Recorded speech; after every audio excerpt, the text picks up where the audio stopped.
ఎవరైతే బ్యాంకింగ్ ఎగ్జామ్స్కు సీరియస్గా ప్రిపేర్ అవుతున్నారో వాళ్ళందరికీ ఒక మంచి శుభవార్త అని చెప్పుకోవచ్చు. సో మనకు ఐడిబిఐ బ్యాంక్ నుంచి జూనియర్ అసిస్టెంట్ మేనేజర్ జాబ్స్ అయితే పడ్డాయి ఫ్రెండ్స్. సో దేంట్లో మనకు అప్లై చేయడానికి లాస్ట్ డేట్ వచ్చేసి 26/2/2024 అనేది లాస్ట్ డేటు.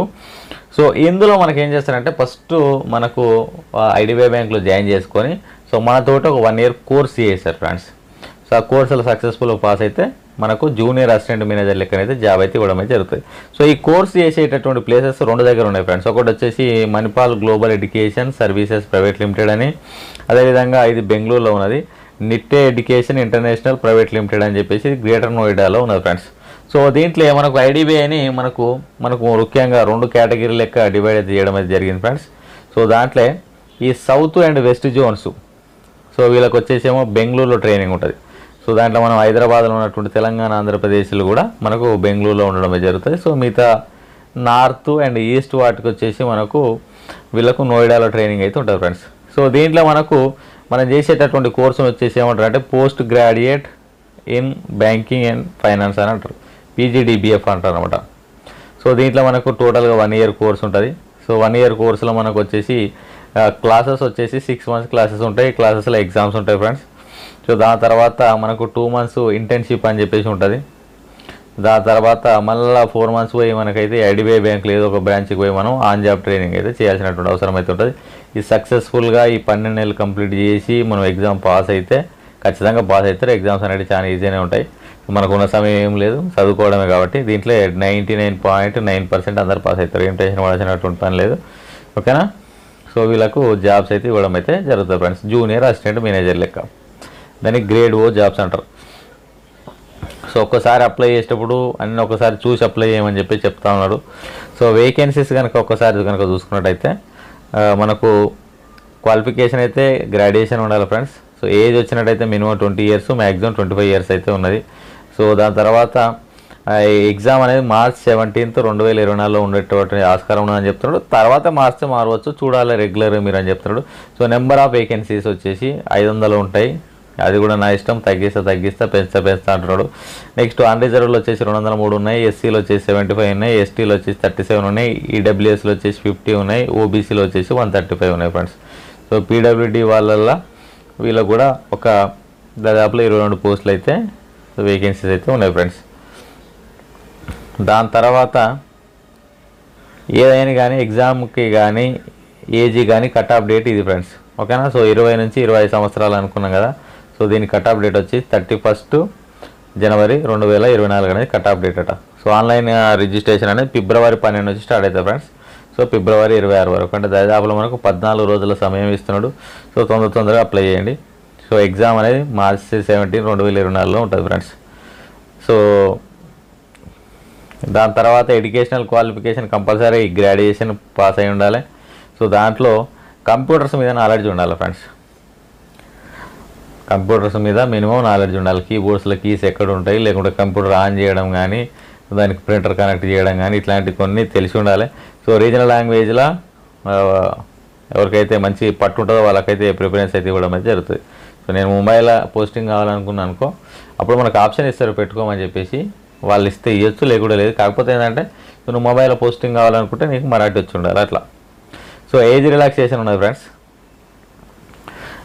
ఎస్సీ ఎస్టీలకు అయితే 5 years, ఓబీసీలకు అయితే 3 years, person with bench mark disabilities as defined under వచ్చేసి 10 years అయితే ఏజ్ రిలాక్సేషన్ అయితే ఉన్నది ఫ్రెండ్స్.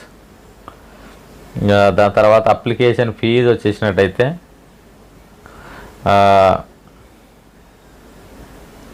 ఎస్సీ ఎస్టీ పీడబ్ల్యూడీ వాళ్ళకి వచ్చేసేమో 200 ఉన్నది ఫ్రెండ్స్. మిగతా వాళ్ళందరికీ వచ్చేసి 1000 రూపీస్ అనేది అప్లికేషన్ ఫీజు ఉన్నది. అప్లై ఎట్లా చేయాలంటే మనకు ఒక లింక్ ఉంటుంది ఐడిబిఐ దాంట్లో.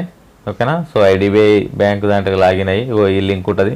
సో ఈ లింక్లోకి వెళ్ళి మనం అయితే అప్లై అయితే చేయొచ్చు ఫ్రెండ్స్. అప్లై చేసేటప్పుడు ఫోటో కానీ సిగ్నేచర్ కానీ సో దాని అయితే పేమెంట్ చేయాలనుకుంటున్నాం అటువంటి కార్డు డీటెయిల్స్ కానీ అవన్నీ రెడీగా పెట్టుకొని సో ఆన్లైన్ ప్రాసెస్ అనేది స్టార్ట్ చేయండి. సర్టిఫికేట్లు కూడా మీ దగ్గర ఒక రెడీగా ఉండాలి. ఎందుకంటే ఏ డేట్ అడిగినా కానీ సో రాంగ్ డేట్ ఇవ్వకండి. రాంగ్ డేట్ ఇస్తే మళ్ళీ ప్రాబ్లం అవుతాయి. ఓకేనా. Next selection process. Selection process చూసినట్టయితే సెలక్షన్లో వచ్చేసి మనకు లాజికల్ రీజనింగ్ డేటా అనాలిసిస్ ఇంటర్ప్రిటేషన్కు 60 క్వశ్చన్లు ఉంటాయి, 60 మార్కులు ఉంటాయి ఫ్రెండ్స్. సో ఇంగ్లీష్కి వచ్చేసి 40 క్వశ్చన్లు, 40 మార్కులు ఉంటాయి. క్వాంటిటేటివ్ అప్టిట్యూడ్ వచ్చేసి 40 క్వశ్చన్లు, 40 మార్కులు ఉంటాయి. జనరల్ ఎకానమీ బ్యాంకింగ్ అవేర్నెస్ వచ్చేసి 60 క్వశ్చన్లు, 60 మార్కులు ఉంటాయి ఫ్రెండ్స్. సో వీటన్నిటికీ మనకు 2 అవర్స్ అయితే సమయం అయితే ఇవ్వడం అయితే జరిగింది. సో ప్రతి రాంగ్ ఆన్సర్కి 1/4 నెగిటివ్ మార్కింగ్ ఉన్నది ఫ్రెండ్స్. సో దీని తర్వాత మనకు పర్సనల్ ఇంటర్వ్యూ ఉంటుంది. సో ఆ ఇంటర్వ్యూ అనేది మనం హిందీ కానీ ఇంగ్లీష్లో కానీ మనమైతే ఆన్సర్ అయితే చేయాల్సి ఉంటుంది ఇంటర్వ్యూలో. సో దాని తర్వాత పర్సనల్ ఇంటర్వ్యూ ఉన్నప్పుడు దాంట్లో మినిమం మార్క్స్ అయితే ఖచ్చితంగా మనం అయితే స్కోర్ అయితే చేయాల్సినటువంటి అవసరం అయితే ఉన్నది ఫ్రెండ్స్.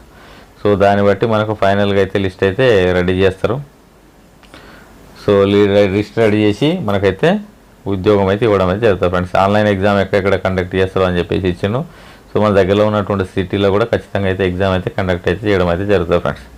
సో నిజంగా చెప్పాలంటే ఇది ఒకటి మంచి అవకాశం. ఖచ్చితంగా సీరియస్గానే అయితే ప్రిపేర్ అయితే అవ్వండి ఫ్రెండ్స్. నెక్స్ట్ ప్రోగ్రామ్కి సంబంధించినటువంటి ఫీజు. సో మనకు 1 ఇయర్ ఒకటి చదువు చెప్తాడని చెప్పినాం కదా. సో 1 ఇయర్ కోర్సులో మనకు కోర్స్ ఫీజు వచ్చేసి 3 lakhs ప్లస్ ఆ జిఎస్టీ అవన్నీ ఉంటాయి ఫ్రెండ్స్. ఓకేనా. దాని తర్వాత ఈ మొత్తం 3 lakhs అనేది ఫస్ట్ మనకు లోన్ ఇచ్చి మనతోటే కట్టిస్తారు. మనకు జాబ్ రాకముందుకే శాలరీ అకౌంట్ కట్ట ముందే మనకు లోన్ అకౌంట్ అయితే క్రియేట్ అయి ఉంటుంది. సో దాని తర్వాత మనం ఏం చేస్తామంటే ఇదే బ్యాంకులో కనుక మనం 3 years కంటిన్యూ అయినాం అనుకో, నెక్స్ట్ 5 years అంటే మనం ఈ నెక్స్ట్ 5 years అంటే 3 years కంటిన్యూ అయిన తర్వాత 4th year, 5th year, 6th year, 7th year, 8th year. So అప్పుడు మనకు యాన్యువల్ ఇన్స్టాల్మెంట్ లెక్కనైతే ఈ అమౌంట్ అయితే రియంబర్స్మెంట్ అయితే చేయడం అయితే జరుగుతుంది ఫ్రెండ్స్. తర్వాత మనము స్టైఫండ్ ఎంత వస్తుందని చెప్తే, సో ఫస్ట్ నేను పీజీడిఎఫ్ కోర్స్ చేసేటప్పుడు మాత్రం నాకు స్టైఫండ్ వచ్చేసి 3,000 వస్తుండే ఫ్రెండ్స్. ఇప్పుడు దాన్ని 5,000 చేసిరు. మనం ఉన్నప్పుడు అక్కడనే హాస్టల్ ఉంటుంది, క్లాసెస్ ఉంటాయి, ఖర్చులు ఏమి ఉండవు. 5,000 అయితే ఆరామ్సే సరిపోతాయి. ఇక మనకు బెంగళూరు అంటే దగ్గరనే ఉంటుంది. బెంగళూరు అంటే చాలా దగ్గర ఉంటుంది, ఎస్పెషల్లీ తెలంగాణ ఉన్న వాళ్ళకైతే. సో ఇంటర్న్షిప్ అనేది మనకు ఇంటి దగ్గరనే ఇస్తారు ఫ్రెండ్స్. ఓకేనా. ఇంటి దగ్గర ఉన్నటువంటి ఏమైనా ఐడిబిఐ బ్యాంకులో ఇస్తారు. సో దానికి మనకు 15,000 అయితే ఇవ్వడం జరుగుతుంది. సో దా కోర్స్ కంప్లీట్ అయిన దాని తర్వాత మనకు జాబ్ అయితే ఏదైనా ఐడిబిఐ బ్యాంకులో ఇవ్వడం అయితే జరుగుతుంది ఫ్రెండ్స్. సో మనకు శాలరీ ఎంత ఉంటుందని చెప్పేసి, శాలరీ అనేది మనకు 6 నుంచి 6.5 lakhs మధ్యలో అయితే ఉంటుంది ఫ్రెండ్స్. అప్పుడు అసిస్టెంట్ మేనేజర్స్కి చాలా మంచి శాలరీ ఉండే.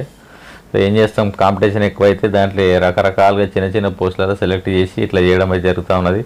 6.14 నుంచి 6.5 lakhs వరకు శాలరీ అయితే ఉంటుంది ఫ్రెండ్స్.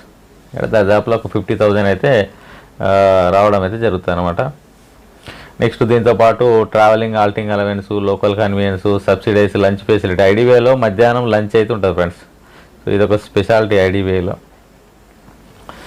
ఓకేనా. సో మిగతా ఎక్కడ పోయినా కానీ అవన్నీ రియంబర్స్మెంట్ చేస్తుంటారు. సో దీంట్లో కూడా వేరియబుల్ పే ఉన్నది, అంటే ఆ పర్ఫార్మెన్స్ని బట్టి మీకు పేమెంట్ కూడా కొంచెం అటు ఇటు అవుతుంది. దాని తర్వాత సో దీంట్లో మనకు దీన్ని జూనియర్ అసిస్టెంట్ మేనేజర్ లెక్క 3 years సర్వీస్ కంప్లీట్ అయినాక మనల్ని అసిస్టెంట్ మేనేజర్ లెక్కనైతే తీసుకోవడం అయితే జరుగుతుంది. So last time recruitment assistant manager లెక్కనే చేసి, సో లాస్ట్ ఇయరే సో జూనియర్ అసిస్టెంట్ మేనేజర్ అని ఒక తీసుకొచ్చారు. సో ఈ జూనియర్ అసిస్టెంట్ మేనేజర్లో 3 years పని చేస్తే అప్పుడు మనం అసిస్టెంట్ మేనేజర్ అవుతాం ఫ్రెండ్స్. సరే, ఒకవేళ ఐడిబిఐ బ్యాంకు నచ్చక జాయిన్ అయినాక ఒక 3 years లోపలే, మధ్యలోనే జాయిన్ అయినాక 3 years లోపలనే కనుక వెళ్ళిపోతే కంపల్సరీ 2 lakhs కట్టాలి. అడిషనల్గా ఏమైనా ఛార్జెస్ ఉంటే అవి ఖచ్చితంగా పే చేయాలి. సో లోన్ అయితే మనమే పే చేయాలి ఫ్రెండ్స్. వెళ్ళేటప్పుడు లోన్ క్లియర్ చేసుకోవాలి. దాని తర్వాత 2 lakhs ప్లస్ అడిషనల్గా ఏమైనా ఛార్జెస్ ఉంటే ఉండాలన్నమాట. దీంట్లో నోటీస్ పీరియడ్ అనేది లేదు. ఎందుకని జాయిన్ అయ్యేటప్పుడు కొంచెం జాగ్రత్త చూసుకొని జాయిన్ గారు ఫ్రెండ్స్. ఓకేనా. ఇది దీనికి సంబంధించింది. సో మీకు అందరికీ ఒక విషయం అయితే తెలుసు అనుకుంటున్నాను నేను. సో నేను ఇంతకుముందుకు ఐడిబిఐ బ్యాంక్లోనే అసిస్టెంట్ మేనేజర్ లెక్క దర్జాప్లా ఎన్ని సంవత్సరాలు, 3 సంవత్సరాల 9 నెలలు ఏమో చేసిన ఫ్రెండ్స్. ఓకేనా. సో ఇప్పుడైతే ప్రైవేటు అయినట్టే ఐడిబిఐ బ్యాంకు. సో కాకపోతే ఏంటంటే మనం ఈ కొన్ని హెచ్డిఎఫ్సి కానీ ఐసిఐసి కానీ అట్లాంటి వాటితో పోలిస్తే కొంచెం వర్క్ ప్రెజర్ తక్కువ ఉంటుంది, కొంచెం బెటర్గా శాలరీస్ ఉంటాయి. కాబట్టి సో మీకు ఎవరైనా ఇంట్రెస్ట్ ఉంటే మాత్రం ఖచ్చితంగా అప్లై అయితే చేసి ఎగ్జామ్ అయితే రాయండి. ఇంకోటి ఏంటంటే మనము ఐబీపీఎస్ ఎగ్జామ్లో కాంపిటీషన్ కూడా చాలా ఎక్కువ అయిపోయింది. దాంట్లో కొంచెం మనకు టాలెంట్ తక్కువ ఉన్నది, మనం ఐబీపీఎస్ని క్రాక్ చేయలేము అనుకుంటే మాత్రం ఈ సైడ్కి రావడం అనేది చాలా చాలా మంచి ఐడియా ఫ్రెండ్స్. ఓకేనా? సో ఈ వీడియో నచ్చిందని నేను అనుకుంటున్నా. సో వీడియో నచ్చితే లైక్ చేయండి, మీ ఫ్రెండ్స్ కూడా షేర్ చేయండి. మన యూట్యూబ్ ఛానల్ కొత్తగా చూస్తున్న వాళ్ళు తప్పకుండా సబ్స్క్రైబ్ చేయండి.